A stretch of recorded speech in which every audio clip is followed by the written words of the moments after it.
We can ask the Palestinians suffering genocide in Gaza if they have been saved from hell by an institution that is incapable of mobilizing protection, of ordering a ceasefire, of condemning the perpetrator, or even of naming the crime out loud. Should these, the abandoned peoples of the United Nations, have confidence in the United Nations? No one would dare say that they should. To the United Nations also came the problem of Palestine, the age-old struggle between Arab and Jew, and the aspirations of the Jewish people for a homeland. Human rights lawyer Craig Mokhiber worked for the United Nations for 32 years, but quit over the way Palestine was being handled by the global body. In his resignation letter in October 2023, he called events in Gaza a textbook case of genocide. Now, a year on, Mokhiber stands by every word in his letter, but also states that with the backing of the US, the UK, Germany and the West, Israel has the green card to do whatever it pleases. I left the United Nations precisely because of the atrocities systematically being perpetrated in Palestine, on the West Bank and in Gaza, and what I saw as a failure of international institutions and obviously of governments around the world to address it with the seriousness that this kind of historic horror requires. I think we have seen a complete failure on the part of the post-World War II institutions to address genocide, to address a massive assault on civilians like this. And we have seen that there are no limits, that this can continue to its logical end, which is the destruction of Palestinian society, the purging of Palestinian civilians, the murder of tens of thousands, torture, summary executions, maiming, breaking all world records with regard to the killing of children, the killing of journalists, the killing of aid workers and UN staff, the killing of medical personnel. I mean, we've had to change the balance sheet that's been used to address crises and conflicts and so on around the world because Israel has no limits in its capacity for atrocity.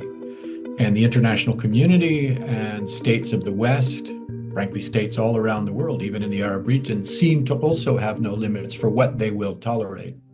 Israel is on trial for genocide in the World Court, and the prosecutor of the International Criminal Court has requested arrest warrants for its Prime Minister and Defense Minister on charges of war crimes and crimes against humanity.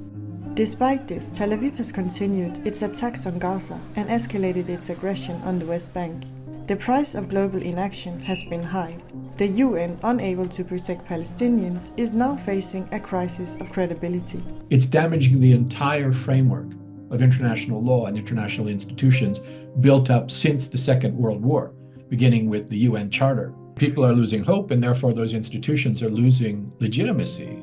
And you will not survive without public legitimacy for very long.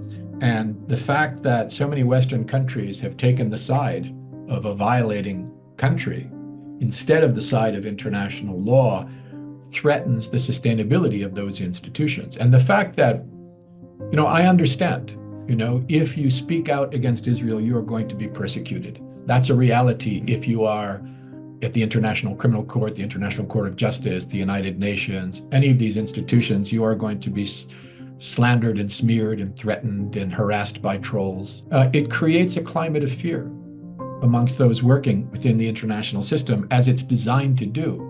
Over the past year, Mokhiber has dedicated himself to exposing Israel's falsehoods, the Western world's alignment with the propaganda, the international community's failures, and the overall complicity in the ongoing genocide being committed against the Palestinian people. Yet, amidst the grim reality, he finds hope in the growing civil movements, which continue to rise up against authorities and challenge Israel's occupation and destruction of Palestinian land. The remarkable thing is, all of the courageous people, especially in civil society, standing up on college campuses or in the capitals of countries across the world to demonstrate, in spite of the repression, in spite of the smears, in spite of police violence, in spite of being arrested, in spite of being beaten up by thugs from the other side, that they still in their thousands, their hundreds of thousands, ultimately their millions, are standing up against not just what's happening in Palestine, but what the West is doing to underwrite what is happening in Palestine. That's very encouraging. And the fact that the International Criminal Court and the International Court of Justice, in spite of the harassment and the threats and the smears, have been doing their job too slowly, but they have been progressively moving on their mandated responsibilities. That's, I think, where the hope comes from.